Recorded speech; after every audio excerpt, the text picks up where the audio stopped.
ఈ రోజు మన గెస్ట్ సిఏ హరిమణికంట. తన సిఏ కోర్సులో టోటల్ 5 ఆల్ ఇండియా ర్యాంక్స్ ఉన్నాయి. నార్మల్గా సిఏ అయిన తర్వాత 12 lakhs వర్క్ చేసే వాళ్ళు ఉన్నారు, 20 lakh ప్లస్ ఎర్న్ చేసే వాళ్ళు ఉన్నారు, 30 lakh ప్లస్ వచ్చిన వాళ్ళు కూడా ఉన్నారు. క్వాలిఫికేషన్ సేమ్, బట్ ప్యాకేజ్ లో అంత డిఫరెన్స్ ఎందుకు వస్తుంది?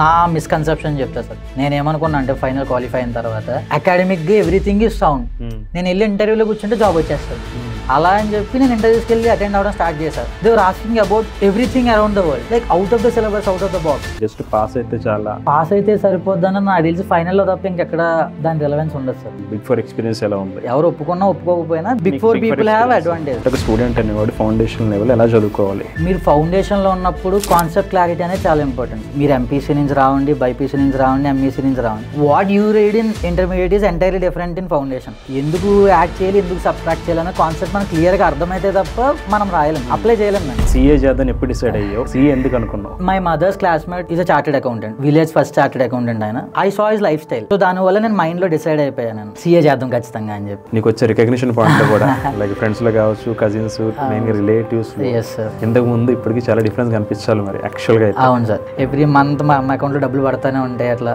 ఎవరిని వెళ్ళి డబ్బులు అడగాల్సిన అవసరం లేదు, చాలా మారిపోయింది.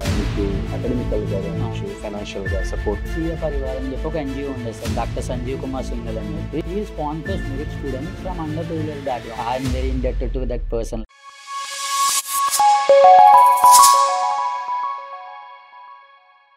హాయ్ మణి. Hi sir. బాగున్నాను సార్, థ్యాంక్ యూ. మీరు ఎలా ఉన్నారు? ఫైన్ రా.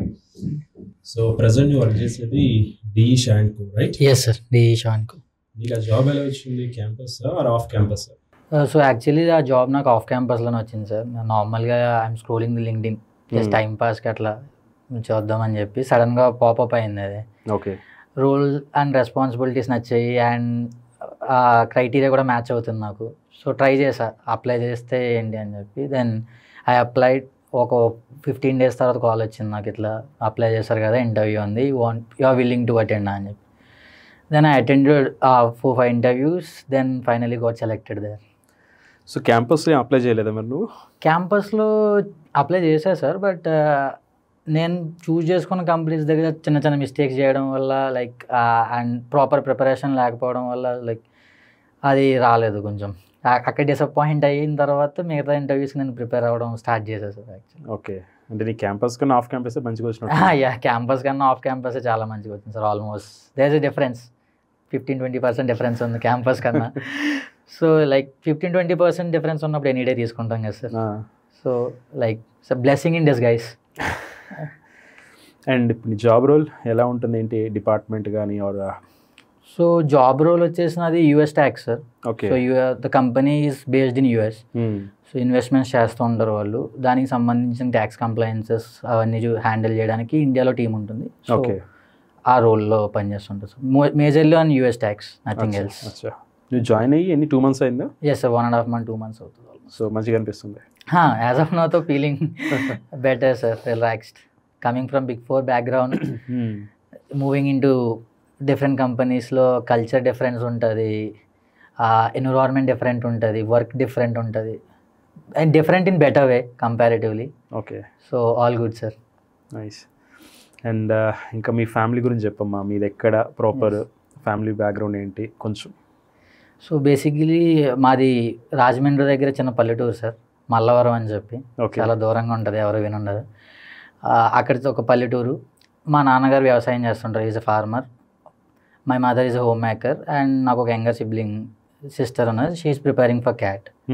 సో బేసిక్గా మా నాన్నగారు ఏంటంటే వంశపారంపర్యంగా వచ్చిన పొలం ఉంటుంది కదా సార్, దానిలో వ్యవసాయం చేస్తుంటారు మా నాన్నగారిది.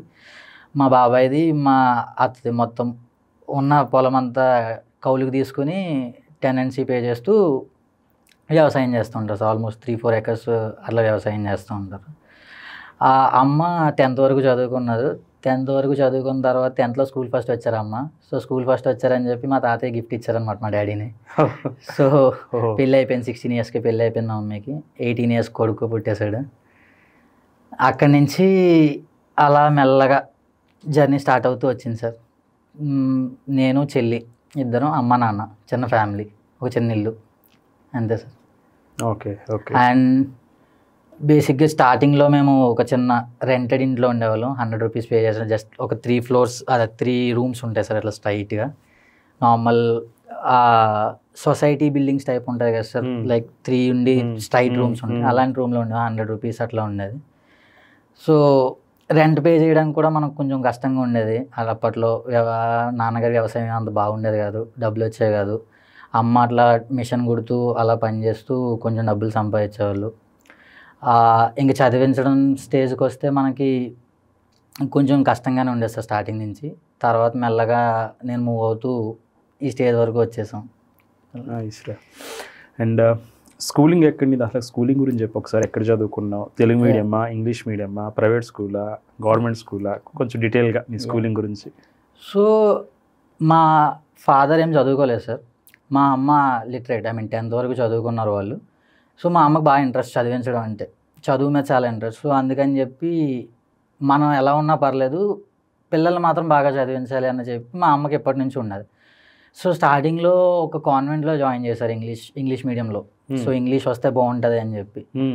బట్ ఒక 3-4 ఇయర్స్ చదివేటప్పటికి అక్కడ ఏమైందంటే ఫీజెస్ ఎక్కువగా ఉంటాయి, మనకి ఇంట్లో ఆదాయం రావట్లేదు, కొంచెం కష్టం అవుతూ ఉండేది. కొన్ని రోజులు ఏమవుతుందంటే మనం ఫీజు కట్టకపోతే ఎగ్జామ్స్ కూడా రాయనివ్వరు వాళ్ళు. ఈవెన్ దో మీరు ఎంత చిన్న క్లాస్లో ఉన్నా సరే, అప్పట్లో 2007-8 టైంలో కూడా ఫీజెస్ ఎక్కువ ఉండేవి. అప్పట్లో 4-5,000 పర్ టర్మ్ ఉండేది. 4-5 టర్మ్స్ ఉంటాయి, అట్లా 20,000 అట్లా అయిపోతుండేది. మనకేమో డబ్బులు ఉండేవి కాదు, మనం ఫీజు కట్టేది వాళ్ళం కాదు. సో ఏం చేసి సడన్గా ఆపిచ్చేసారు, లైక్ కాన్వెంట్లో చదవడం కుదరదు, we'll try for Telugu medium అని చెప్పి. ఫీజు కట్టలేక తెలుగు మీడియం చదివించాలంటే మా అమ్మకి అసలు ఇష్టం లేదు సార్. యాక్చువల్లీ కొంచెం అన్నా కమ్యూనికేషన్ పెరగాలి, ఇంగ్లీష్లో చదువుకుంటే కొంచెం అన్నా తర్వాత యూజ్ అవుతుంది, ఎందుకన్నా మంచిది. తెలుగు మీడియంలో చదువుకుంటే ఫ్యూచర్లో మేబీ స్కోప్ ఉండకపోవచ్చు అన్న టైప్లో అసలు ఇష్టం లేదు. సో సర్లే అని చెప్పి 1 ఇయర్ చదివించారు నన్ను. 1 ఇయర్ తెలుగు మీడియంలో చదివించడానికి ట్రై చేస్తే బాగానే వచ్చాయి, మార్క్స్ అవన్నీ బాగానే వచ్చాయి. బట్ మా అమ్మకి ఎక్కడ డిస్సాటిస్ఫాక్షన్, తెలుగు మీడియంలో చదివించడం ఎందుకు అని చెప్పి. సో దానికోసం ఏం చేసిందంటే, మా ఊళ్ళో చిన్న కాన్వెంట్ ఉంటుంది. సో మా అమ్మగారు ఏం చేస్తారంటే అక్కడికి ఉద్యోగం చేయడానికి వెళ్ళారు. అంటే 10th వరకు చదువుకున్నారు కదా, కొంచెం బాగా నాలెడ్జ్ పర్సన్, టీచింగ్ చేసేవాళ్ళు. సో మా అమ్మ ఏం చేసింది, టీచింగ్ చేసేటప్పుడు 250 రూపీస్ 350 రూపీస్ ఇస్తారు సార్ మంత్కి. నా ఫీజు 200 ఉండేది. సో అలా కట్ చేసి మనకి చదివి చెప్పేవాళ్ళు అనమాట. మాకు 1 ఇయర్ అయిపోయింది. బట్ విచిత్రం ఏంటంటే అక్కడ 5th క్లాస్ వరకే ఉంటుంది, దాని తర్వాత ఏం చేయాలో ఎవరికే తెలియదు. 6th క్లాస్ నుంచి రావాలంటే మా ఊళ్ళో ఇంగ్లీష్ మీడియం లేదు సార్. గవర్నమెంట్ స్కూల్స్లో కూడా ఇంగ్లీష్ మీడియం లేదు ఆ టైంలో. ఒక 25 కిలోమీటర్స్ వెళ్తే అక్కడ ఉంటుంది సార్ ఇంగ్లీష్ మీడియం, గవర్నమెంట్ స్కూల్లో ఉంటుంది. బట్ కమ్యూటేషన్ ఉండదు, లైక్ బస్సెస్ ఉండవు, మనమే వెళ్ళాలి. ప్లాన్ ఏంటంటే ఇక్కడి నుంచి వెళ్ళి వేరే ఊర్లో ఉందామని చెప్పి. బట్ అది చాలా ఇష్యూ అవుతుంది, ఉన్న ఊరు వదిలేసి మళ్ళీ ఫ్యామిలీ మొత్తంగా వెళ్ళడం అంటే నాన్నగారు వ్యవసాయం అయిపోతుంది, మొత్తం అయిపోతుంది అని చెప్పి. సో అలాంటప్పుడు ఇంకేం తోచట్లేదు, తెలుగు మీడియంలో జాయిన్ అయిపోదాం అన్న టైంలో ఒక మిషనరీ స్కూల్ ఉంటుంది సార్, ఏఎంజీ అని చెప్పి. సో జర్మన్ వాళ్ళు స్పాన్సర్ చేస్తారు. జర్మనీ వాళ్ళు ఏం చేస్తారంటే సార్, మనకి ఉన్న రూరల్ ఏరియాస్లో, ఆంధ్రప్రదేశ్లో ఉన్న రూరల్ ఏరియాస్లో అండర్ ప్రివిలేజ్ చిల్డ్రన్స్ని తీసుకుని వాళ్ళకి ఎడ్యుకేషన్ చెప్తారు, అదొకటి చేస్తారు. అండ్ డిసీజ్డ్ పీపుల్ ఉంటారు కదా మనకి, వేరియస్ డిసీజెస్, క్యాన్సర్స్ కానీ లేకపోతే అప్పట్లో టీబీ డిసీజెస్ ఉన్నాయి, వాళ్ళకి రీహాబిలేషన్స్ చేస్తుంటారు. లైక్ ఎన్జిఓ కాదు, బట్ అతను ఒక మంచి వ్యక్తి, జర్మన్లో ఉండేవాడు. అతను చనిపోయారు ఇప్పుడు. I'm very indebted to that person. Like ఆయన వల్ల నా స్కూలింగ్ కొంచెం ముందుకు జరిగింది. ఆయన ఫండింగ్ ఇస్తూ ఉంటారు. ఇండియాలో ఒక ఆర్గనైజేషన్ స్టార్ట్ చేసి దానిలో నుంచి ఒక 20 స్కూల్స్ 25 స్కూల్స్ రన్ చేసేవాళ్ళు అప్పట్లో. ఆ స్కూల్లో అనుకోకుండా మా మదర్ క్లాస్మేట్ ఒక అతను, ఆయన ఇప్పుడు చార్టెడ్ అకౌంటెంట్, ఆయన అక్కడే +2 చదువుకున్నారు, +2 వరకు ఉంటుంది అక్కడ. ఆయన చెప్పారు, ఈ స్కూల్లో చదవండి, ట్రై చేయండి, సీట్ వస్తే చాలా బాగుంటుంది, మీకు ఖర్చు కూడా ఏమవ్వదు అని చెప్పి. ట్రై చేశాను సార్ అసలు. ట్రై చేస్తే అంత బాగా జరిగింది. సో థ్యాంక్ గాడ్ సీట్ వచ్చింది మనకి. సో సీట్లో మనకి ఏంటంటే సార్, మీరు ఇయర్లీ 3,000 పే చేయాలి, 2,900 పే చేయాలి. Boarding and lodging plus education, everything, మీరేం పెట్టుకోకలేదు, ఎవ్రీథింగ్ ఇస్తూ ఉంటారు మీకు. సో అలా స్కూల్లో సీట్ వచ్చింది. నేను అనుకున్నా, ఓకే ఇంగ్లీష్ మీడియంలో వచ్చింది సీటు, లైఫ్ కొంచెం ప్రశాంతంగా సాగుతుంది అనుకున్నా. సో మేజర్లీ థింగ్ ఏంటంటే సార్ అక్కడ అందరూ అండర్ ప్రివిలేజ్ చిల్డ్రన్ ఉంటారు. ఆల్మోస్ట్ కొంతమంది అయితే ఎల్కేజీ నుంచి యూకేజీ నుంచి కూడా అక్కడే చదువుకున్న వాళ్ళు ఉంటారు, హాస్టల్లో పేరెంట్స్ని వదిలేసి. అండ్ ఇంకొకటి ఏంటంటే మీరు పేరెంట్స్తో ఎవ్రీడే మాట్లాడలేరు. మంత్లీ వన్స్ సెకండ్ సాటర్డే ఉంటుంది సార్. దాంట్లో మాత్రం వాళ్ళు వచ్చి ఒక 3-4 hours మీతో స్పెండ్ చేసి వెళ్ళిపోవచ్చు. ఫోన్ కాల్స్ అట్లాంటివి ఏముండవు, నో కమ్యూనికేషన్, నథింగ్. ఏమన్నా అయితే వాళ్ళు మీకు కమ్యూనికేట్ చేస్తారంటే, ఒంట్లో బాగాలేదని చెప్తే వాళ్ళు కమ్యూనికేట్ చేస్తారంటే. పేరెంట్స్తో కమ్యూనికేషన్ కట్ ఉంటుంది. ఓన్లీ మంత్లీ వన్స్ ఒకసారి చూడొచ్చు మీరు. అండ్ మొత్తం ఒక గ్రూప్ ఆఫ్ 700-600 పీపుల్ హాస్టల్లో ఉంటారు మొత్తం. హాస్టల్లో ఎలా ఉంటుందంటే సార్, మీకు ఒక చిన్న రూమ్ ఇచ్చేస్తారు, 1 BHK లా కూడా ఉండదు. అది ఒక 1 BHKలో బెడ్రూమ్లా ఉంటుంది. అక్కడ ఒక 25 పీపుల్ చుట్టూ ఐరన్ బాక్సెస్ పెట్టేసుకొని, బట్టలు పెట్టుకోవడం కానీ మధ్యలో చాపలు వేసుకొని పడుకుంటూ ఉంటారు. ఒక 3 years అయితే ఫ్యాన్ లేకుండా కూడా ఉన్నాను సార్ నేను. ఫ్యాన్ లేకుండా ఎండాకాలంలో మనకి ఏప్రిల్ వరకు హీట్ ఉంటుంది కదా, ఆ టైంలో ఫ్యాన్ లేకుండా ఉండేవాళ్ళు. జస్ట్ ఒక 20 ఇమాజిన్ చేసుకోవచ్చు మీరు, 1 BHKలో ఒక 25 పీపుల్ అట్లా మొత్తం ఐరన్ బాక్సెస్ పెట్టేసి మధ్యలో పడుకుంటూ ఉంటారు. అలాంటి ఎన్విరాన్మెంట్ ఉంటుంది సార్. అండ్ మేజర్లీ ఇంకొక మైనస్ పాయింట్ ఏంటంటే ఎవరు చదవరు సార్. లైక్ చదవాలనుకున్న వాళ్ళు క్లాస్లో 40 members ఉంటే 2-3 ఉంటారు అంతే. అలాంటి సిచ్యువేషన్లో మనం చదవాలి ఫస్ట్. Second thing, food. మనకి ఏదో పెడుతున్నారంటే పెడుతున్నారు అంతే. ఏం పెడుతున్నారు, ఎలా పెడుతున్నారో కూడా మనకి ఐడియా ఉండదు సార్. మనకి దానివల్ల ఏంటంటే హెల్త్ ఇష్యూస్ కూడా ఎక్కువ వస్తూ ఉంటాయి. ఒకటి, కంపానియన్షిప్ బాగోదు, ఎవరెవరు ఉంటారో ఎవరితో ఉంటారో తెలీదు, దొంగతనాలు జరుగుతూ ఉంటాయి. ఇంకొకటి ఫుడ్ సరిగ్గా ఉండదు. ఇంకొకటి ప్రాపర్ రెస్టింగ్ ఉండదు సార్ బాడీకి. లైక్ ఫ్యాన్ ఉండదు, అంతమంది కలిసి పడుకుంటారు, ఏమవుతుందో ఎట్లా అవుతుందో తెలీదు. ఇలాంటి సిచ్యువేషన్స్ ఉంటాయి సార్. అండ్ ఇంకొకటి హోమ్ సిక్. మీరు జాయిన్ అవుతారు at an young age of 10-11, కొంతమంది ఏకంగా 6-7 yearsకే జాయిన్ అయిపోతారు. హోమ్ సిక్ వచ్చేస్తుంది, పేరెంట్స్ కనబడరు దగ్గర, ఎటు చూసినా అందరూ చిన్నపిల్లలే కనబడతారు. లేదా మనకి ఎటు చూసినా స్టాఫ్ కనబడతారు, కనీసం వాళ్ళని అడిగి ఫోన్ చేద్దామన్నా సరే ఫోన్ మాట్లాడడానికి ఉండదు, లెటర్స్ రాయలేము, ఏమీ చేయలేము, మంత్లీ ఒకసారి చూడొచ్చు. ఇలాంటి సిచ్యువేషన్స్లో మీకు ఏమవుతుందంటే వదిలేసి వెళ్ళిపోతాం. ఏమవుతుంది, మహా అయితే తెలుగు మీడియంలో చదువుకుంటాం. బట్ మనకున్న డిటర్మినేషన్ ఏంటంటే సరే ఎలాగైనా చదవాలి, ఎంత సిచ్యువేషన్ కష్టంగా ఉన్నా సరే మనం చదివితే రేపు పొద్దున బాగుంటుంది మనకు ఫ్యూచర్. ఇప్పుడు బయటికి వెళ్ళి చదవాలంటే ఫీజు అవుతుంది, లేదా తెలుగు మీడియంలో చదివితే మళ్ళీ ఎటువంటి ఇబ్బందులు వస్తాయో ఎవరికీ తెలియదు. లాంగ్వేజ్ ప్రాబ్లమ్స్ కానీ, లేకపోతే త్వరగా ఏదన్నా కొంచెం నేర్చుకోవడానికి కానీ మనకి ఎక్కువ ప్రాబ్లమ్స్ వస్తూ ఉంటాయి. సో అందుకని ఇంకా ఎలాగైనా సరే అలవాటు అయిపోతుంది. మహా అయితే ఒక 1 month బాధపడతాం, 2 నెలలు బాధపడతాం, 3వ నెల నుంచి అలవాటు అయిపోతుంది అని చెప్పి ఇంకా ఫస్ట్ ఒక 1 week అయితే రోజు ఏడుస్తుండేవాడిని నేను. హోమ్ సిక్ రావడం కానీ, ఈ ఎన్విరాన్మెంట్ చూసి కానీ. ఎలాంటి ఎన్విరాన్మెంట్లో ఎప్పుడు ఉండం కదా సార్ మనం. యూజువల్లీ మహా అయితే గ్రూప్ ఆఫ్ 5 friends 6 friends ఉంటాం మనం. సో ఏడుపు వస్తుండేది, వెళ్ళిపోవాలనిపించేది. బట్ ఒకటే, ఖచ్చితంగా చదవాలి. మనకి ఇంత తక్కువలో 3000 రూపీస్కి ఎక్కడ ఎంత education, boarding plus lodging everything రాను కూడా రాదు. అందుకని చెప్పి ఇంకా మనం కొంచెం గట్టిగా చేసుకుని అలవాటు అయిన తర్వాత నుంచి కొంచెం బాగానే ఉంటుందని నేను చెప్పుకునేవాడిని సార్ రోజు. అలా 2-3 months అయిన తర్వాత నాకు అలవాటు అయిపోయింది. లైక్ ప్యూర్గా ఇంక ఎవ్రీ మంత్ ఒకసారి చూసామా అంత అయిపోయిందా, నెక్స్ట్ వెళ్ళి చదువుకున్నామా, లేకపోతే లైఫ్లో అలా తిరుగుతున్నామా ఏంటి అన్నది ఇంపార్టెంట్ సార్. దీనికి అగైనెస్ట్గా వాళ్ళకి ఎక్స్ట్రా ఏముంటుందంటే ఇట్స్ మిషనరీ స్కూల్ యాక్చువల్. మీకు ఎడ్యుకేషన్తో పాటు ప్రేయర్ కూడా నేర్పిస్తారు, రిలీజియస్ థింగ్. మేజర్లీ ఎక్కడే ఉంటుందంటే ఈ రిలీజియస్ థింగ్ అనేది ఎక్కువ ఉంటుంది అండ్ ఎడ్యుకేషన్ అనేది కొంచెం తక్కువ ఉంటుంది. సో అది మనం కంట్రోల్ చేసుకోవడం దాన్ని బట్టి ఉంటుంది. మార్నింగ్ లేవగానే ప్రేయర్కి వెళ్తాం ఒక 1 hour, మళ్ళీ స్కూల్కి వెళ్ళినప్పుడు అసెంబ్లీలో ఒక 1/2 hour ప్రేయర్ ఉంటుంది, మళ్ళీ స్కూల్ నుంచి వచ్చేసిన తర్వాత ఒక 1 hour ప్రేయర్ ఉంటుంది, మళ్ళీ పడుకునే ముందు ప్రేయర్ ఉంటుంది, రోజు తినే ముందు ప్రేయర్ ఉంటుంది. లైక్ 7 times 8 times మీకు ప్రేయర్లోనే గడిచిపోతుంది. సండే ఒక 4 hours 5 hours ప్రేయర్ ఉంటుంది. లైక్ మీకు ఇక్కడ ఏంటంటే చదువుకునే టైం కన్నా మీకు రిలీజియస్ థింగ్ అనేది ఎక్కువ డెవలప్ అవుతూ ఉంటుంది. సో అది కూడా మ్యాప్ చేసుకోవడం నాకు అదొక పెద్ద డిఫికల్టీ అయిపోయింది సార్. లైక్ నేను ఇది మెయింటైన్ చేయాలి, అది మెయింటైన్ చేయాలి, ఇక్కడికి వెళ్ళనన్నామంటే కుదరదు, పంపించేస్తారు వెనక్కి. నువ్వు ఖచ్చితంగా ఎడ్యుకేషన్ కావాలంటే ఇది కూడా మెయింటైన్ చేయాలి. సో అవన్నీ మెయింటైన్ చేసుకుంటూ 5 years గడిపారు సార్ అక్కడ. 10th వరకు 6th లో జాయిన్ అయ్యారు sir. 5 years and everything went proper. నేను ఎలా అయితే అనుకున్నాను అలాగే. And I came out as a school topper దగ్గర అక్కడ.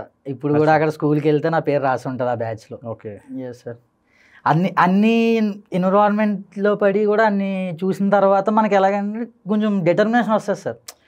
లైక్ అన్ని ప్రివిలేజెస్ ఉండి చదువుకుంటే ఇట్స్ అ డిఫరెంట్ థింగ్. నాకు అక్కడ ఒక 5 years గడిపేటప్పటికి థర్డ్ డెజర్ట్లో అయినా సరే గడిపేయచ్చు, మనం ఏదో ఒకటి తినేసి బతికేయచ్చు అన్న మూమెంట్లోకి అయితే మాత్రం వచ్చేసి చాలా చాలా స్ట్రాంగ్ సార్. లైక్ ఎవరు కంపానియన్షిప్ లేకపోయినా సరే ఉండిపోవచ్చు సార్ అట్లా. లైక్ జస్ట్ లైక్ నీకు పేరెంట్స్ని ఒక 4-5 months చూడకుండా మాట్లాడకుండా ఉండాలన్నా సరే ఉండిపోవచ్చు సార్ అక్కడ. మహా అయితే మనం 3 times హాలిడేస్కి వెళ్తాం sir. 10 days 5 days monthly once పేరెంట్స్ని చూస్తాం సార్. అది పేరెంట్స్ వస్తే, రాకపోతే ఆ ఒక్కరోజు డెసిగ్నేటెడ్ రోజు రాకపోతే ఇంకా మళ్ళీ నెక్స్ట్ మంత్ చూసుకోండి అంతే. మెంటల్లీ అయితే మాత్రం చాలా స్ట్రాంగ్ అయిపోతుంది సార్ అక్కడ ఉంటే. Okay. Then after schooling intermediate ఎక్కడ చదువుకున్నావు, ఏ గ్రూపు? స్కూలింగ్ అయిపోయిన తర్వాత ఏపీఆర్జేసి అని చెప్పి గవర్నమెంట్ కాలేజ్ ఉంటుంది sir. They will take students on merit basis. Okay. Common entrance test ఉంటుంది. విచిత్రం ఏంటంటే నేను ఆ రోజు లాస్ట్ అప్లికేషన్ డేట్, ఎక్కడ జాయిన్ అవుదాం అని ఆలోచిస్తున్న టైంలో మా ఊర్లో ఒక అతను చదువుకున్నాడు ఆల్రెడీ అక్కడ. అతను అడిగితే ఏపీఆర్జేసి బాగుంటుంది ట్రై చేయని చెప్పి, ఆ రోజే లాస్ట్ డేట్. ఆ రోజు అప్లై చేశాను నేను. అప్లై చేసి ప్రిపేర్ అవ్వడం స్టార్ట్ చేశాను మెల్లగా. నాకేం తెలియదు కాలేజ్ గురించి, ఎవరో బాగుంటుంది అన్నారు. సర్లే గవర్నమెంట్ కాలేజ్ ఫ్రీగానే వస్తుంది, ఎడ్యుకేషన్ పెద్ద ఖర్చు అవ్వదు, మనకు కావాల్సింది కూడా అదే అని చెప్పి స్టార్ట్ చేసేసాను నేను. ప్రిపరేషన్ స్టార్ట్ చేసాం మెల్లగా, ఏ గ్రూప్ తీసుకోవాలి అని చెప్పి. ఎంఈసీ తీసుకుంటే బాగుంటుంది, ఎందుకంటే నాకు ఆల్రెడీ క్లియర్లో ఉంది మైండ్ సీఏ చేయాలి అని చెప్పి. ఎంఈసీ తీసుకుంటే బాగుంటుంది. ఎంఈసీ నుంచి నేను ప్రిపరేషన్ స్టార్ట్ చేసాను ఎవ్రీథింగ్. ఎంట్రన్స్ ఎగ్జామ్ రాశాను నేను, అందులో స్టేట్ 22nd ర్యాంక్ వచ్చింది సార్ నాకు. 22nd ర్యాంక్ వస్తే ఏపీఆర్జేసి నాగార్జున సాగర్లో కోటాలో సీట్ వచ్చింది నాకు ఓపెన్ కేటగిరీలో. Now I coming out from 5 years, ఆ జైల్లోంచి బయటకు వచ్చాను నేను. ఎవ్రీథింగ్ లైక్ నాకు మొత్తం ఓపెన్గా అనిపించింది. నాకు 40-45 acres క్యాంపస్ ఉంది, ఎక్కడికైనా నడుచుకుంటూ వెళ్ళిపోవచ్చు, చాలా ప్రశాంతంగా అనిపించింది నాకు. ఒక్కసారి ఆ ఎన్విరాన్మెంట్లోంచి బయటకు వచ్చిన తర్వాత రూమ్లో చూస్తే రూమ్లో 5 కన్నా ఎక్కువ ఉండట్లేదు. నేను 25 మంది 25 members ఉన్నప్పుడు కన్నా 5 members ఉండడం వల్ల చాలా డిఫరెంట్గా అనిపిస్తుంది నాకు. అక్కడ నేల మీద పడుకునే వాళ్ళం, ఇక్కడ కొంచెం బెడ్స్ ఉన్నాయి, చాలా డిఫరెంట్గా అనిపించింది. థింగ్ ఏంటంటే ఇట్స్ గవర్నమెంట్ కాలేజ్, ఎడ్యుకేషన్ ఎలా ఉంటుందో తెలియదు. బట్ ఫస్ట్ నాకు ఏమనిపిస్తుంది అంటే కొంచెం ఫెసిలిటీస్ కనిపించాయి బాగా. లైక్ గ్రౌండ్ ఉంది, గేమ్స్ ఆడుకోవడానికి, తిరగడానికి ప్లేస్ ఉంది, ఎక్కడైనా కూర్చోవచ్చు, వెళ్ళి ఉండడానికి రూమ్ బాగుంది, 5 members కన్నా ఎక్కువ ఉండట్లేదు. ఎన్విరాన్మెంట్ బాగా నచ్చింది సార్ నాకు. దెన్ ఫుడ్ కూడా కంపారిటివ్లీ బెటర్. ఇంకా అద్దెన్న తర్వాత నాకు ఇది చాలా బాగా అనిపించింది. నా education lecturers are top class lecturers sir ఎంఈసీలో. MEC, MPC, BiPC and students are gems. Like 40 members strength ఉంటే యానమోలీ 5% బాగా చదవరు అంతే. 30-35 members చాలా బాగా చదువుతారు. దానివల్ల నాకేమో మోటివేషన్ వస్తుంది, అందరూ చదువుకుంటున్నారు, మనం కూడా చదువుకోవాలి. అండ్ అందరూ కూడా కష్టపడి పైకి వచ్చిన వాళ్ళే ఎక్కువ మంది ఉంటారు సార్. అండ్ ఇంకో కొంతమంది ఎవరంటే ఆల్రెడీ అక్కడ చదువుకున్న ఉంటారు కదా సార్, వాళ్ళ పిల్లలు వస్తూ ఉంటారు. లైక్ వాళ్ళు ఏంటంటే బతకడం ఎలాగా, ఎన్విరాన్మెంట్లో ఎలా ఉండాలి, ఒక 30 మంది మనం కలిసి ఉన్నప్పుడు 30 మంది చదువుకుంటుంటే మనం ఎలా చదువుకోవాలి కలిసి, ఆ టైప్లో ఉంటుంది సార్. సో లెక్చరర్స్ చాలా బాగా క్లాసులు చెప్తారు. ఇంకా మన మీద ఉంటుంది సార్, మనం చదువుకోవడం మీద ఉంటుంది, మనం ఎంత చదువుకున్నాము ఏంటి అని చెప్పి. సో ఆ 5 years బ్యాక్ డ్రాప్లో రావడం వల్ల నాకు చాలా బాగా అనిపించి ఇంకా ఎక్కువ మోటివేట్ అయ్యేవాడిని నేను చదువుకోవడానికి. దానికి తోడు ఫిజికల్ యాక్టివిటీస్, లైక్ చదువు ఒకటే ఉండేది కదా సార్ అక్కడ. ఎవ్రీడే వెళ్ళి ఆడుకోవడం, ఒక 1 hour ఆడుకోవడం, ఒక 2 hours ఆడుకోవడం, వీకెండ్స్లో ఆడుకోవడం, అండ్ నథింగ్ లైక్ ప్రేయర్ అలా ఎక్స్ట్రా థింగ్ ఏం లేదు, రిలీజియస్ థింగ్స్ అండ్ అలాంటివి. మీరు జస్ట్ వెళ్ళండి, చదువుకోండి, ఆ 2 years ఎంజాయ్ చేయండి లైఫ్ని, ఎలా ఉండాలి ఏంటి అన్న టైప్లో. And it is near Nagarjuna Sagar dam sir. Like remote ఏరియాలో ఉంటుంది, మనకి యాక్సెస్ ఉండదు మెనీ వాటికి. దానివల్ల ఏంటంటే కొంచెం ప్రశాంతంగా ఉంటుంది. లైక్ మూవీ థియేటర్స్కి వెళ్ళాలంటే మీకు 30 kilos ట్రావెల్ చేయాలి. లైక్ ఆర్టిఫిషియల్ ఎంజాయ్మెంట్స్ అనేవి చాలా తక్కువ ఉంటాయి సార్. న్యాచురల్గా మీకు పీపుల్తో బాండ్ అవ్వడం కానీ, లైక్ 13 districts నుంచి జనాలు వస్తారు సార్ అక్కడ, స్టూడెంట్స్ వస్తారు. Like you start from Srikakulam to Chittoor, ప్రతి డిస్టిక్లో నాకు తెలిసిన ఎవరో ఒకరు ఉంటారు. మీకు దానివల్ల ఏమవుతుందంటే కనెక్షన్స్ పెరుగుతాయి, న్యాచురల్ కనెక్షన్స్. లైక్ ఆర్టిఫిషియల్గా ఏముండదు, మనీతో ఏం సంబంధం ఉండదు, జస్ట్ లెర్నింగ్ పర్స్పెక్టివ్లో. నీకు ఈ డౌట్ వస్తే ఎవరినైనా వెళ్ళి అడగచ్చు, వాళ్ళకి ఏదైనా డౌట్ వస్తే మనం అడగచ్చు, కనెక్షన్స్ పెరుగుతాయి సార్ పీపుల్. అండ్ ఏమి డిస్ట్రాక్షన్స్ లేకుండా ఎలా ఒక 2 years ఎట్లా గడపాలి, లైక్ మూవీ డిస్ట్రాక్షన్స్ కానీ, లైక్ పబ్స్ కల్చర్ కానీ, సిటీ కల్చర్ కానీ ఏముండదు, చాలా ప్రశాంతంగా వెళ్ళిపోతుంది. And that too at an age of 17, 18 మనం మారే ఏజ్లో ఉంటాం, రైట్ ఏజ్లో. So that will give you a good scope to grow. Okay, then CA చేద్దాం ఎప్పుడు డిసైడ్ అయ్యో? సిఏ ఎందుకు అనుకున్నావు? నేను సిఏ చేద్దామని స్కూలింగ్లోనే డిసైడ్ అయ్యా sir. Yeah, so majorly I'm more driven towards finance concepts and everything, economics, finance. Not a science background student కాదు, నాకు సైన్స్ అంటే అంత ఇష్టం ఉండదు, maybe I don't know why. But finance నాకు చాలా ఇంట్రెస్టింగ్ అనిపిస్తూ ఉండేది, ఫైనాన్స్ కానీ, ఎకనామిక్స్ కానీ, ఈ social studies, everything. And my mother's classmate is a chartered accountant, village first chartered accountant ఆయన. I saw his life style, ఎలా ఉండేవాళ్ళు, ఎలా వెళ్ళారని చెప్పి I inspired from that first thing. And second thing, నాకు బాగా ఇంట్రెస్ట్ ఉండేది ఆ కాన్సెప్ట్స్ మీద కానీ, how everything goes, like taxation concepts కానీ, ఫైనాన్స్ కాన్సెప్ట్స్ కానీ, ఎకనామిక్స్ కాన్సెప్ట్స్ కానీ. సో దానివల్ల నేను మైండ్లో డిసైడ్ అయిపోయాను, నేను సిఏ చేద్దాం ఖచ్చితంగా అని చెప్పి. దాని తర్వాత నేను ఆర్టికల్స్ చదవడం మొదలుపెట్టాను, న్యూస్ పేపర్లు. అప్పట్లో ఇంత టెక్నాలజీ లేకపోతుండే సార్, జస్ట్ జియో రాకముందు న్యూస్ ఆర్టికల్స్ చదివి తెలుస్తూనే కోర్స్ ఎట్లా ఉంటుంది, కరికులం ఏంటి, ఎవ్రీథింగ్. అలా 10th వరకు నేను డిసైడ్ అయిన తర్వాత 10th నుంచి బయటకు వచ్చినప్పుడు డిసైడ్ అయిపోయా, సిఏ చేయాలి, సిఏ చేస్తే బాగుంటుంది మనకని చెప్పి. సో 10th డిసైడ్ అయ్యా సిఏ చేద్దాం? Yes sir, final MEC choose చేసుకున్నాను. Yes sir, final call MEC choose చేసుకున్నాను. ఓకే, దెన్ సిఏలో మనకి ఫస్ట్ ఫౌండేషన్ లెవెల్ కదా, రైట్? ఇంటర్మీడియట్ నుంచి వచ్చా కాబట్టి ఫస్ట్ ఫౌండేషన్ కంపల్సరీ ఉంటుంది. ఫౌండేషన్ రూటా, సిపిటి రూట్ అనేది? Foundation route. సో నార్మల్గా ఫౌండేషన్లో ఇంపార్టెన్స్ ఏంటి సిఏలో యాక్చువల్గా? అంటే జస్ట్ పాస్ అయితే చాలా, బికాస్ 400 200 వస్తే చాలా పాస్ అయినట్టు, పాస్ అయితే సరిపోతుందంట, లేకుంటే ఒక స్టూడెంట్ అనేవాడు ఫౌండేషన్ లెవెల్ ఎలా చదువుకోవాలి? మనకి పాస్ అయితే సరిపోద్దని నాకు తెలిసి ఫైనల్లో తప్ప ఇంకెక్కడ దాని రిలవెన్స్ ఉండదు సార్. మీరు ఫౌండేషన్లో ఉన్నప్పుడు కాన్సెప్ట్ క్లారిటీ అనేది చాలా ఇంపార్టెంట్ సార్. మీరు ఎంపీసీ నుంచి రావండి, బైపీసీ నుంచి రావండి, ఎంఈసీ నుంచి రావండి, what you read in intermediate is entirely different in foundation. Like మీరు ఒకవేళ ఎంఈసీఏ తీసుకోండి సార్, ఫౌండేషన్ +2లో చదువుకుంటారు అకౌంట్స్, బ్యాంక్ రికన్సిలేషన్ స్టేట్మెంట్ అని ఉంటుంది, 10 అడ్జస్ట్మెంట్స్ ఉంటాయి. యూ బై హ్యాడ్ దిస్ 5 మార్కులు ఖచ్చితంగా వచ్చేస్తాయి. బట్ ఫౌండేషన్లో అట్లా ఉండదు సార్. ఎందుకు వస్తుంది, ఎందుకు యాడ్ చేయాలి, ఎందుకు సబ్ట్రాక్ట్ చేయాలి అనే కాన్సెప్ట్ మనకు క్లియర్గా అర్థమైతే తప్ప మనం రాయలేం, అప్లై చేయలేం దాన్ని. అండ్ ఫౌండేషన్ మీకు అనేది ఒక బేస్ సార్. అది మీరు ఎంత కాన్సెప్చువల్గా స్ట్రాంగ్ ఉంటే అక్కడ అంత ఈజీ అవుతుంది మీకు అకౌంట్స్ కాన్సెప్ట్. లైక్ మీరు ఫౌండేషన్లో మనకి అకౌంట్స్ ఏంటంటే చాలా బేసిక్స్ ఉంటాయి, మీరు ఇంటర్లోకి వచ్చేటప్పటికి అకౌంటింగ్ స్టాండర్డ్స్ అని చెప్పి స్టార్ట్ అవుతూ ఉంటాయి. దాంట్లో ఏంటంటే మనకి ఒక పర్టికులర్ ట్రాన్సాక్షన్ ఎలా అకౌంట్ చేయాలనేది చెప్పి క్లియర్ గైడ్లైన్స్ ఉంటాయి. అది అర్థం కావాలంటే ముందు మనం ఈ కాన్సెప్ట్ చాలా స్ట్రాంగ్ ఉంటే తప్ప అర్థం కాదు. ఏదో పాస్ అయిపోదాము 200కి వస్తే సరిపోతుంది అన్న టైప్లో చేస్తే తర్వాత ఇబ్బంది పడాల్సి వస్తుంది. Like it's minor step, but ఏంటంటే ముందుకెళ్ళే కొద్దీ కాన్సెప్ట్స్ పెరిగిపోతూ ఉంటాయి అవి. సో దానికోసం మనం ఎంత కాన్సెప్చువల్లీ స్ట్రాంగ్ ఉంటే ఇక్కడ, ఎక్సెప్ట్ లైక్ మ్యాథమెటిక్స్ అంత స్ట్రాంగ్ ఉండవలసిన అవసరం లేదు, జనరిక్గా ఉంటే సరిపోతుంది. Economics is also fine, but law and accounts ఎంత కాన్సెప్చువల్లీ స్ట్రాంగ్ ఉంటే అంత బెటర్ మనం ముందుకు వెళ్ళే కొద్ది. సో ఫౌండేషన్ 4 పేపర్స్లో అకౌంట్స్ అండ్ లా స్ట్రాంగ్గా నేర్చుకుంటే నెక్స్ట్ లెవెల్కి యూజ్ అవుతుంది, చాలా యూజ్ అవుతుంది సార్, ఫైనల్ లెవెల్కి. Yes obviously. దాన్ని బట్టి కొట్టి అలా లేదు, బట్టి కొట్టి వెళ్ళిపోతే మీకు అప్పుడు వరకు రావచ్చేమో, బట్ మీరు ఇంటర్కి వెళ్ళిన తర్వాత అకౌంటింగ్ స్టాండర్డ్స్ చూసేటప్పుడు చాలా డిఫరెంట్గా అనిపిస్తుంది. బికాజ్ లైక్ మీరు ఏం నేర్చుకున్నారో అది కాన్సెప్చువల్గా నేర్చుకుంటే దాన్ని అప్లై చేయడం చాలా ఈజీగా ఉంటుంది sir. And CA inter I think me attempt అప్పుడు లాక్డౌన్ అనుకుంటా? అవును sir, entire lockdown. 2020 November attempt అనుకోండి సిఏ ఇంటర్. అవును సార్, 2020 నవంబర్ రావాలి, లాక్డౌన్ స్టార్ట్ అయింది 2020 మార్చ్ ఏప్రిల్లో. అవును సార్, మార్చ్లో స్టార్ట్ అయింది. దాని ఇంపాక్ట్ ఏంటి మరి నీ సిఏ ఇంటర్ ప్రిపరేషన్ మీద?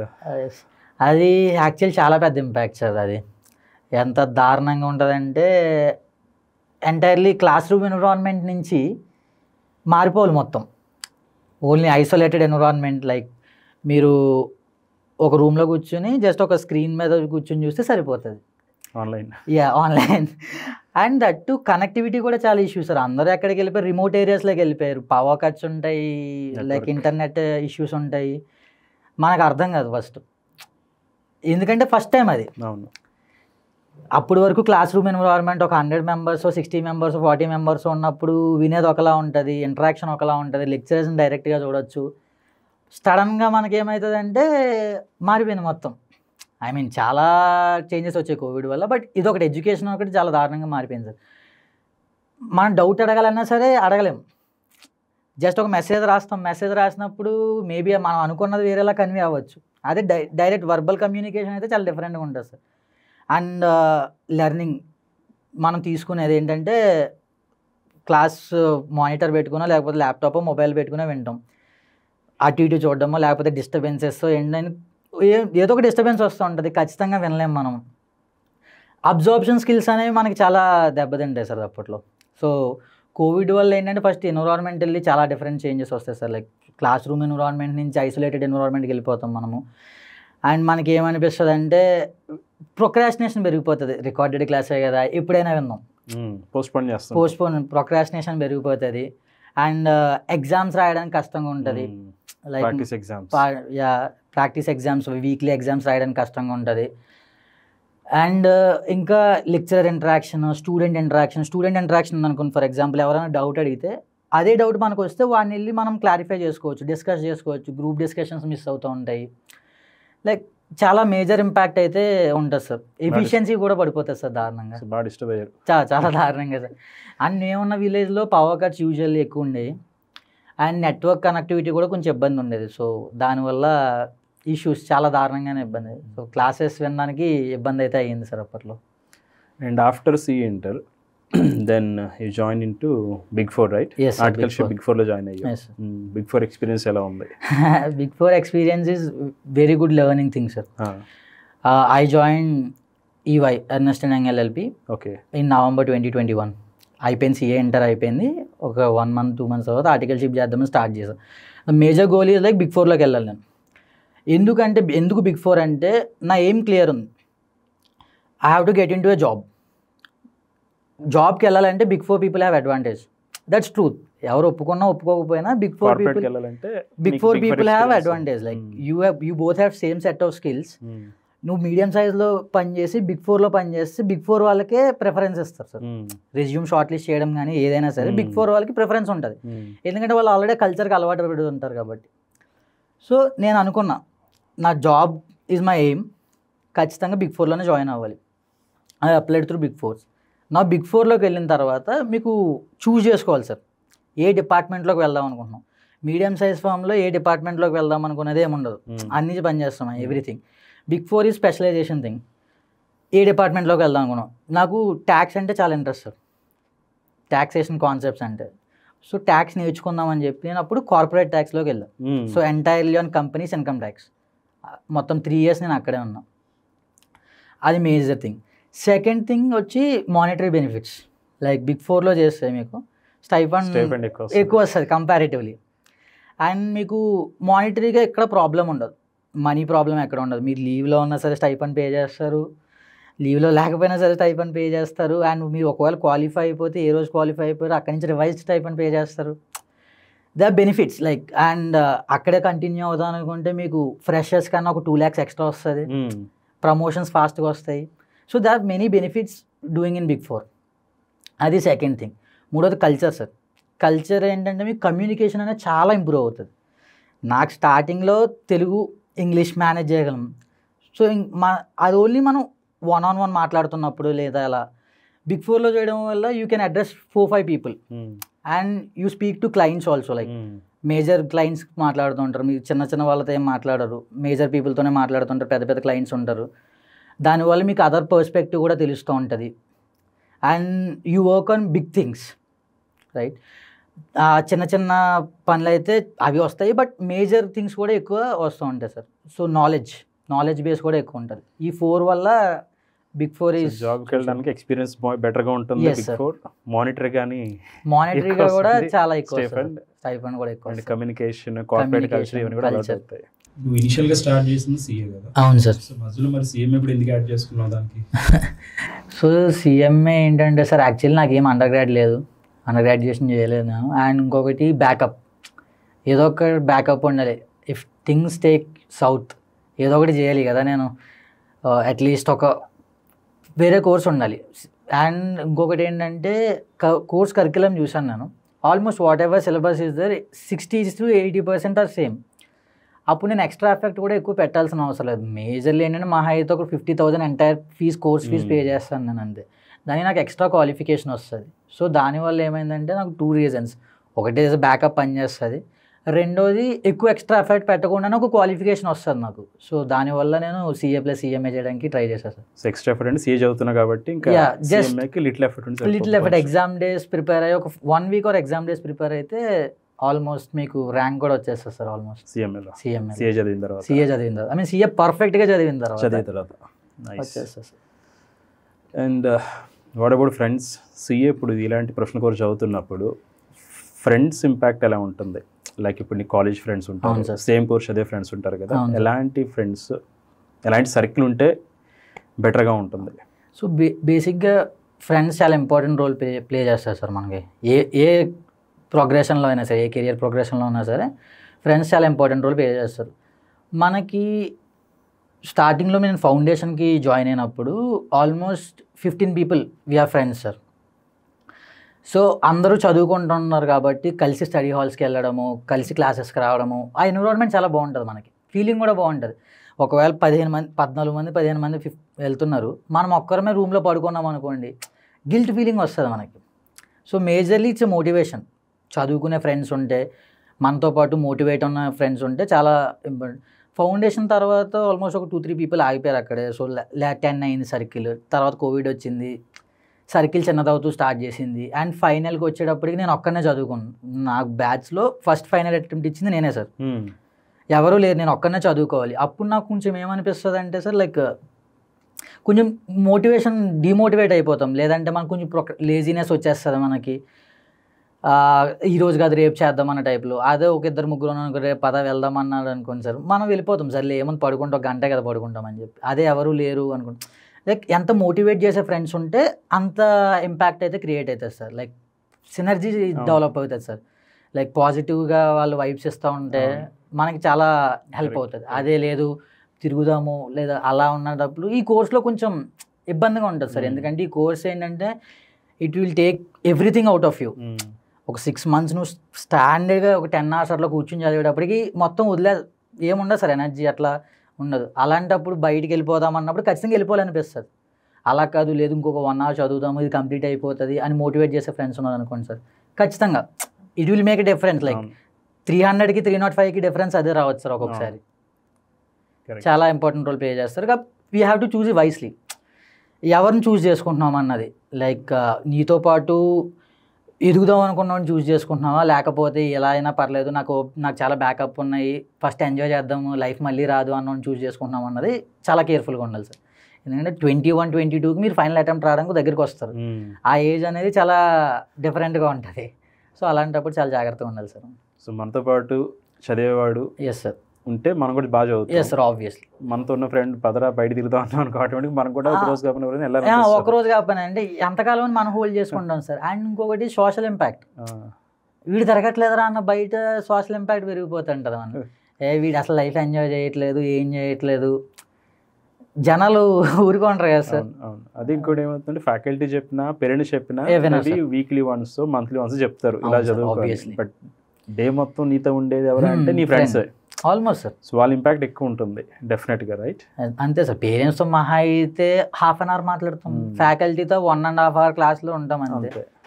ఫ్రెండ్స్తో ఆల్మోస్ట్ డే హాస్టల్లోని రూమ్లోని స్టడీ హాల్స్లో ఎక్కడ ఉన్నా కానీ ఫ్రెండ్స్ కాబట్టి వాళ్ళు అంతే సార్. మోటివేటింగ్ ఉంటే మనకి వాళ్ళు పాజిటివ్ ఎనర్జీని తీసుకొస్తే మనకి ఖచ్చితంగా బెనిఫిట్ అవుతుంది. నెగిటివ్ ఎనర్జీని తీసుకొస్తే ఇంకా మన మీద ఉంటుంది సార్ అది. అండ్ బట్ మన మీదన్నా మనమన్నా ఎంతకాలం ఆపుకుంటాం సార్, ఒక స్టేజ్కి దాటేస్తుంది సార్, అది కొంచెం ఇబ్బంది అవుతుంది. నార్మల్గా ఈ CMA కోర్సెస్ చేయాలంటే టాలెంట్ ఇంపార్టెంటా ఆర్ హార్డ్ వర్క్ ఇంపార్టెంటా? Majorly hard work sir. Everything you do you have to do it and 2 things sir, quantity and quality. Quantity in hard work and quality in learning. For example I'm putting 8 hours a day, that's quantity. 8 hours నేను కంటిన్యూస్గా పెట్టగలుగుతున్నానా లేదా, ఆ quantity నేను maintain చేసుకుంటూ వెళ్ళాలి sir. Quality how much I'm absorbing, ఆ 8 అవర్స్లో ఎంత లెర్నింగ్ నేను తీసుకుంటున్నాను, అది చాలా ఇంపార్టెంట్ సార్. ఈ రెండు కనుక మనం బ్యాలెన్స్ చేసుకుంటూ వస్తే క్వాంటిటీ అండ్ క్వాలిటీని ఖచ్చితంగా no doubt will pass sir definitely. Maths బాగా రావాలంటావా ఈ కోర్స్కి? మ్యాథ్స్ బాగా రావాల్సిన అవసరం sir, common sense. Like for example మనకి ఇక్కడ డెరివేటివ్స్ ఉండవు, అంటే మ్యాథమెటిక్స్ డెరివేటివ్స్ ఉండవు, లాగరిథమ్స్ చాలా తక్కువ ఉంటాయి, and you need not to by heart those a² + b² formulas అంత ఎక్కువేమి ఉండవు సార్.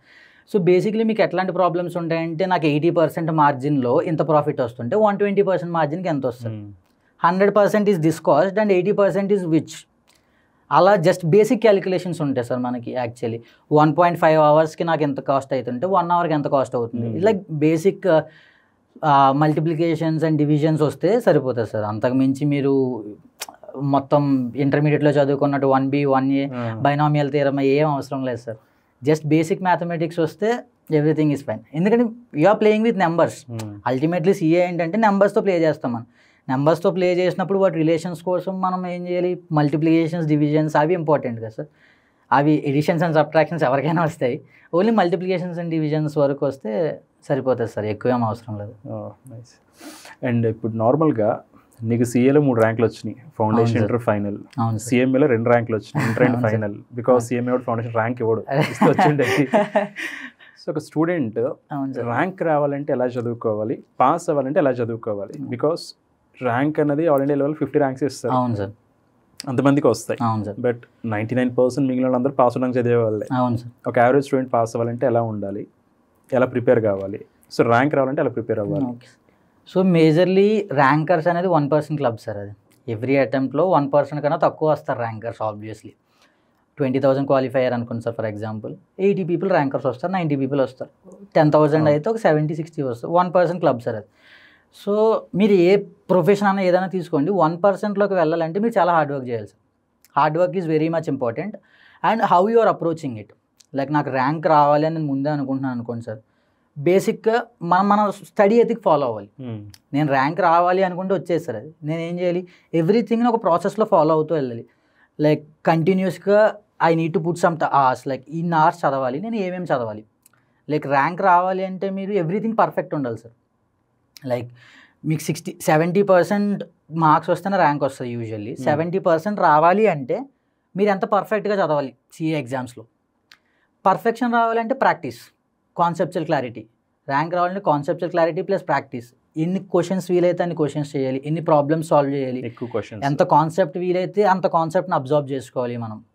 మెయిన్లీ కాన్సెప్చువల్ అబ్జర్వేషన్ అనేది చాలా ఎక్కువ ఉంటుంది సార్ ర్యాంక్ రావాలి అంటే. And problem solving skills, time management, ఈ మూడింటిని బ్యాలెన్స్ చేసుకుంటూ వెళ్ళాలి.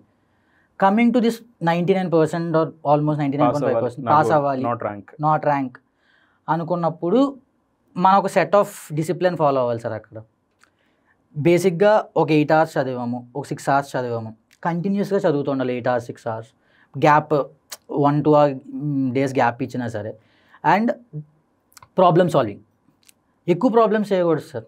మేజర్ ఫోకస్ ప్రాబ్లమ్స్ చేస్తే, ఇంపార్టెంట్ ప్రాబ్లమ్స్ ఆర్ ఎనీథింగ్, దాని మీద కంటిన్యూస్గా మీరు ప్రాక్టీస్ చేసిన ఒక 3 times 4 times 5 times అట్లా చేస్తే మీకు గ్రిప్ వస్తుంది ప్రాబ్లమ్ సాల్వింగ్లో. అండ్ కాన్సెప్చువల్ క్లారిటీ ఆటోమేటిక్గా కొంచెం కొంచెం కొంచెం కొంచెం కొంచెం లోపలికి వస్తాయి. అలా చేయడం వల్ల మీకు ఏమో కాన్ఫిడెన్స్ పెరుగుతుంది సార్. ఓకే, నేను ప్రాబ్లమ్ కరెక్ట్గా సాల్వ్ చేయగలుగుతున్నాను. ఎగ్జామ్లో నాకు ఒక 5 questions వస్తే అట్లీస్ట్ 3 చేస్తాను. నాకు పాస్ అవ్వాలి అంటే 60% వస్తే సరిపోతుంది, 55-60% వస్తే సరిపోతుంది. సో ఇలా ప్రాబ్లమ్స్ ఎక్కువ సాల్వ్ చేయడం వల్ల మనకి ఏమంటే కాన్ఫిడెన్స్ బిల్డ్ అవుతుంది ఫస్ట్. తర్వాత కాన్ఫిడెన్స్ బిల్డ్ అయినప్పుడు మనం ఒక మాక్ ఎగ్జామ్ రాయడానికి వెళ్తే మనకి ఒక అండర్స్టాండింగ్ వస్తుంది. నాకు ఎన్నో వస్తున్నాయి, 55 వస్తున్నాయా, 50 వస్తున్నాయా, నేను వెళ్ళాల్సిన లెవెల్కి రీచ్ అవుతున్నానా లేదా. అలా అయినప్పుడు దాన్ని బట్టి మన ప్రిపరేషన్ అనేది ఫ్రేమ్ చేసుకోవచ్చు సార్ అలా. సో సింపుల్గా ఏంటంటే మన ప్రాబ్లమ్స్ ఎక్కువ సాల్వ్ చేస్తూ కొంచెం కొంచెం కొంచెం కాన్సెప్ట్స్ అబ్జర్వ్ చేసుకుంటూ ఉన్నాం అనుకోండి సార్, ఆబ్వియస్లీ మనం పాస్ అయిపోతాం సార్. ఇక్కడ ప్రాబ్లమ్స్ ఎక్కువ అంటే ఎక్కువ క్వశ్చన్సా, లేకుంటే చేసిన వాటిని మళ్ళీ రిపీటెడ్గా ప్రాక్టీస్ చేసిన వాటిని ఎక్కువ ప్రాక్టీస్ చేయాలి సార్. లిమిటెడ్ సెలెక్ట్ చేసుకోవాలి. అవును సార్. బట్ చేసిన దాన్ని ఎక్కువ సార్లు ప్రాక్టీస్ చేయాలి పాస్ అవ్వాలంటే. అంతే. ఇప్పుడు ఎఫ్ఆర్ సబ్జెక్ట్ తీసుకున్నాం, ఫైనాన్షియల్ రిపోర్టింగ్ సబ్జెక్ట్ తీసుకుంటే 1200 questions ఉంటాయి sir. No way it's possible that మీరు ఎక్కువసార్లు చేయగలరు. ఫ్యాకల్టీ ఇవి ఇంపార్టెంట్ అని చెప్తారు, లాస్ట్ డే రివిజన్ ఇవి ఇంపార్టెంట్ అని చెప్తారు, వాటినే మీరు ఎక్కువసార్లు చేస్తారు అనుకోండి సార్. వాటిలో కూడా మీరు కొన్ని రిపీటెడ్ క్వశ్చన్స్ ఉంటాయి, వాటిని కట్ చేసుకొని వచ్చినా సరే సరిపోతుంది sir. Like you need to plan in a way that like 1.5 డేస్లో ఈ క్వశ్చన్స్ మొత్తం నేను చేయగలగాలి. అన్నీ ఒక హ్యాండ్ఫుల్ లైక్ మీరు ఒక 10 చేసినా సరిపోతుంది, కాకపోతే పర్ఫెక్ట్గా చేస్తూ ఉండాలి వాటిని. దాన్ని ఎలా సాల్వ్ చేయాలి, ఏంటి ట్రిక్ ఏంటి, వాడు మనల్ని ఎలా ట్రిక్ చేస్తున్నాడు, అవన్నీ కొంచెం చూసుకుంటే ఖచ్చితంగా మీరు తక్కువ ప్రాబ్లమ్స్ చేసినా సరే పాస్ అవ్వడానికి చాలా స్కోప్ ఉంటుంది సార్. 60-70% స్కోప్ ఉంటుంది సార్ ఈజీగా. అండ్ ఇప్పుడు ఈ కోర్స్లో సిఎస్సిఎంఏ కోర్సెస్లో జస్ట్ ఒక స్టూడెంట్ పాస్ అవ్వాలంటే ఓన్లీ క్లాసెస్ విని ఎగ్జామ్కి వెళ్ళిపోతే పాస్ అయిపోవచ్చా, ఆర్ మాక్ ఎగ్జామ్స్ లాంటివి కూడా ఏమైనా రాస్తే బెటరా? నేను జనరల్గా చెప్తాను సార్, చాలామంది క్లాసులకి వెళ్ళి పాస్ అయిపోయిన వాళ్ళు ఉంటారు, అది డిఫరెన్స్ స్టోరీ. బట్ జనరల్గా ఏంటంటే క్లాసెస్ విన్న తర్వాత ఎవరైనా సరే ఒక క్లాసెస్ విన్నాడు 3 monthsలో 4th month అనుకోకుండా ఫస్ట్ చాప్టర్ తీస్తే మర్చిపోతాం సార్. మనకి విన్నది ఎక్కువ గుర్తుండదు సార్ ఆబ్వియస్లీ. సో క్లాసెస్ ఒక్కటే విని pass అవుతాడంటే he might be genius అంతే, అంతకుమించి 1% లైక్ జీనియస్. ఇంకా మనం ఏం చెప్పలేము అతనికి. జస్ట్ ఏంటంటే మన క్లాసెస్ విన్న తర్వాత మనకు అది అర్థం కావడానికి టైం పడుతుంది సార్. అర్థమైన తర్వాత మనం రిటైన్ చేసుకోవాలి పవర్. లెర్నింగ్ మనం తీసుకున్నప్పుడు, హియరింగ్ తీసుకున్నప్పుడు అది మనకి లోపలికి వెళ్ళాలి సార్, అర్థం కావాలి. అర్థమైన తర్వాత అబ్జార్ప్షన్ అయిన తర్వాత రిటెన్షన్, ఎంతవరకు రిటైన్ చేసుకున్నాం. అది ఓన్లీ క్లాసెస్ విని రిటైన్ చేసుకోవడం అనేది చాలా కష్టం సార్. నేను for example first financial management subject విన్నా సార్ నా ఆర్టికల్షిప్ స్టార్టింగ్లో. మళ్ళీ వచ్చి ఓపెన్ చేస్తే నాకు గుర్తు రావట్లేదు ఏంటి ఏమైందని చెప్పి. సో క్లాసెస్ ఒక్కటే వింటే ఎట్టి పరిస్థితుల్లో సరిపోదు మేజర్ కేసెస్లో. దాంతోపాటు మీరు ప్రాక్టీస్ చేయాలి. మాక్ టెస్ట్ ఎగ్జామ్స్ అట్లీస్ట్ 2 రాస్తే మీకు ఏంటంటే టైం మేనేజ్మెంట్ తెలుస్తుంది సార్. నేను మాక్ టెస్ట్ ఎగ్జామ్ ఇస్తున్నాను, మాక్ టెస్ట్ ఎగ్జామ్ ఇవ్వడం వల్ల ఏ క్వశ్చన్ ఫస్ట్ చేయాలి, ఏ క్వశ్చన్లో నాకు ఎక్కువ టైం పోతుంది, అయితే నాకు కంపల్సరీ క్వశ్చన్లో ఎక్కువ టైం పోతుందా, లేకపోతే థియరీ క్వశ్చన్స్లో ఎక్కువ టైం పోతుందా, which question I have to start first, అదే అలవాటు అవుతుంది సార్. అలవాటు అయిపోయిన తర్వాత మీరు ఎగ్జామ్ రాసి ఎవాల్యుయేషన్కి ఇచ్చినప్పుడు మీరు మీ పర్స్పెక్టివ్లో ఆన్సర్ రాసి ఉంటాడు, వాడి పర్స్పెక్టివ్లో ఎవాల్యుయేట్ చేస్తాడు. అప్పుడు నీకు డిఫరెన్స్ తెలుస్తుంది సార్, మనం ఎలా రాస్తే మార్క్స్ వస్తాయి అన్నది. సో అట్లీస్ట్ 2 మార్క్స్ రాస్తే టైం మేనేజ్మెంట్ తెలుస్తుంది, క్వశ్చన్ పేపర్ని బ్రేక్ చేయడం తెలుస్తుంది, అండ్ ఎవాల్యుయేటర్ పర్స్పెక్టివ్ అనేది కూడా మనకి ఐడియా వస్తుంది sir. So it's very much advisable at least 2 marks and some practice. Only classes అయితే it is not advisable. Anyway it's at the end of the day your choice. ఒక normal స్టూడెంట్కి అయితే practice exams కూడా ఉంటే better sir, చాలా better. CA final మొత్తం ఆన్లైనే కదా? అవును సార్, మొత్తం ఆన్లైన్ ఎవ్రీథింగ్. సిఏ ఫైనల్ ఎన్ని మంత్స్ ప్రిపేర్ అయ్యారు? సో సిఏ ఫైనల్ ప్రిపరేషన్ వచ్చి సార్ మనకి క్లాసెస్తో స్టార్ట్ అవుతుంది సార్. సో ఆర్టికల్షిప్ చేస్తున్నప్పుడే simultaneously you have to take classes. Like నేను ఆర్టికల్షిప్ స్టార్ట్ చేసిన ఒక 6 monthsకి ఒక క్లాస్ తీసుకున్నా. అలా మెల్లగా నా ప్లాన్ ఏముండే అంటే 5 subjectsని నేను 2 years 1.5 yearలో కంప్లీట్ చేసేయాలి. అది ఫస్ట్ టార్గెట్. ఆ టార్గెట్ మీట్ అయిన తర్వాత నెక్స్ట్ ప్లాన్ వేద్దామని చెప్పి ఆ టార్గెట్ని నేను మీట్ అయిపోయాను సార్. యూజువల్లీ 1.5 yearsలో ఆల్మోస్ట్ 18 monthsలో నాకున్న 5 classes కంప్లీట్ చేశాను sir. That's first step complete అయిపోయింది సక్సెస్ఫుల్గా. సెకండ్ స్టెప్ మనకి 5 months 140 days 150 days వస్తుంది సార్. మనకి లీవ్స్ ఉంటాయి, అవి మేనేజ్ చేసుకుని 150 daysలో నేను ఎంటైర్ 5 subjectsని రివైజ్ చేసి ప్రిపేర్ అవ్వాలి. దానికి ప్లాన్ వేసుకోవాలి మనం. 5 times అంటే అట్లీస్ట్ 3 revisions 4 revisions పడాలి, 3 mock tests ఇవ్వాలి. సో మేజర్ ప్లాన్ ఏంటంటే మనకి 5 months మనం ఎంత ఎఫెక్టివ్గా యూటిలైజ్ చేసుకుంటున్నాం. 5 months are very important in my career. Like ఏదేమైపోయినా పర్లేదు ఈ 5 monthsని కూడా మనం చాలా కష్టపడాలి, ఏది ఎలా ఉన్నా సరే అన్నది చెప్పి మనం ఒక డిటర్మినేషన్ మైండ్లో ఫిక్స్ చేసేసుకున్నాను సార్. నేను 5 monthsలో నేను ఆల్రెడీ ఒక టార్గెట్ పెట్టేసుకున్నాను. నేను లైక్ 4 revisions 3 mock test, ఏదైనా సరే ఖచ్చితంగా ఇవ్వాలి. ఇది ఎంత వెనకబడిపోతున్నా ఏదైనా ఎక్స్ట్రా అవర్స్ పుట్ చేసినా సరే ఏం చేసినా సరే. సో అలాగే కంటిన్యూ అవుతుంది. నాకు 2 months అయిపోయింది. 2 months అయ్యేటప్పుడు ఓన్లీ 1 revision అయింది నాది. కొంచెం సెల్ఫ్ డౌట్ స్టార్ట్ అయింది sir, can I do it in 3 months? Like నేను ఏమనుకున్నాను అంటే ఇంటర్ సిలబస్తో పోల్చుకుంటే ఇది మహా అయితే ఒక 20% ఎక్కువ ఉంటుంది. No, it's double then inter syllabus.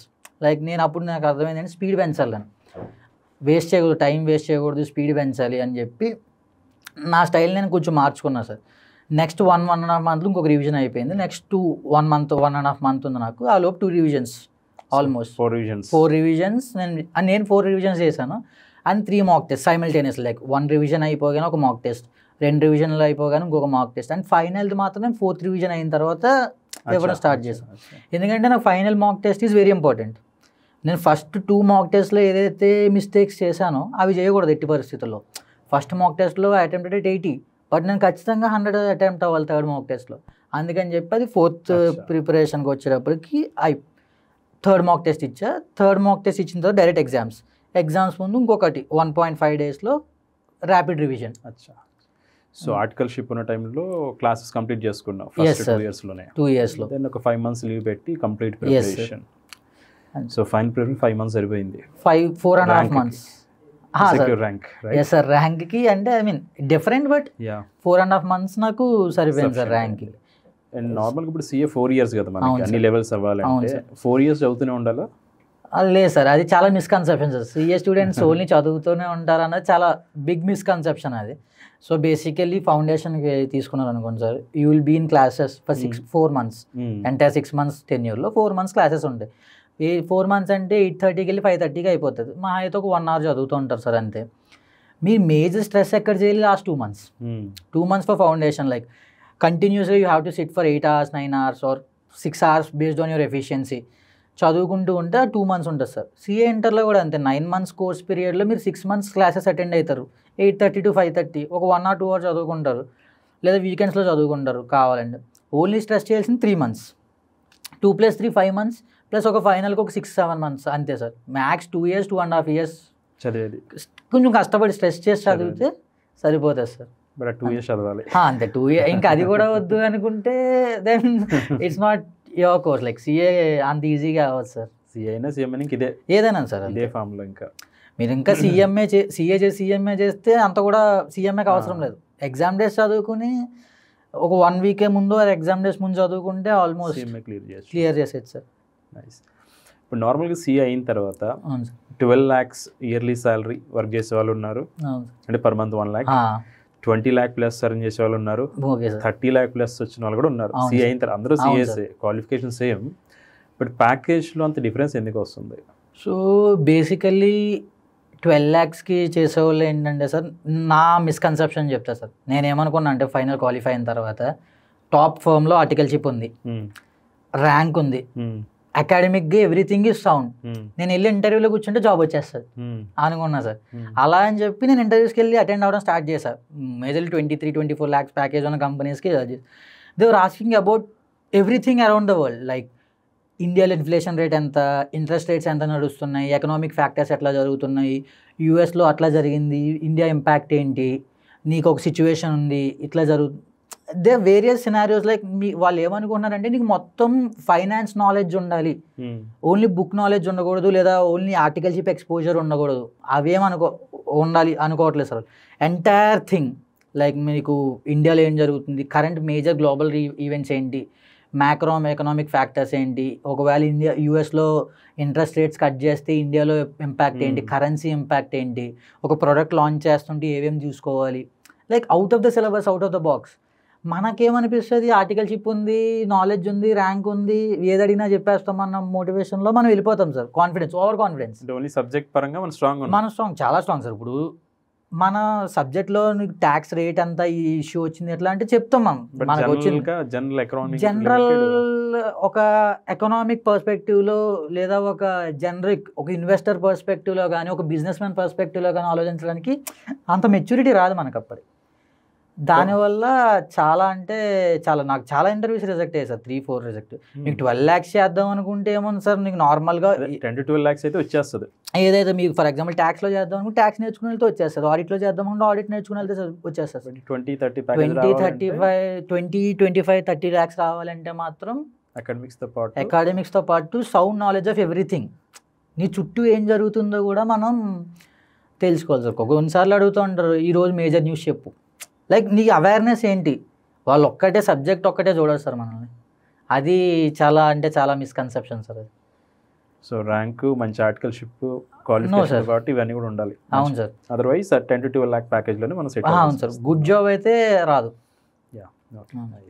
So life after CA, before CA ఎలా ఉంది డిఫరెన్స్ నీకు? అంటే CA కాకముందు ఎలా ఉండేది ఫ్యామిలీ లైఫ్, ఫైనాన్షియల్ కండిషన్ కావచ్చు, నాట్ ఓన్లీ ఫైనాన్షియల్, ఈవెన్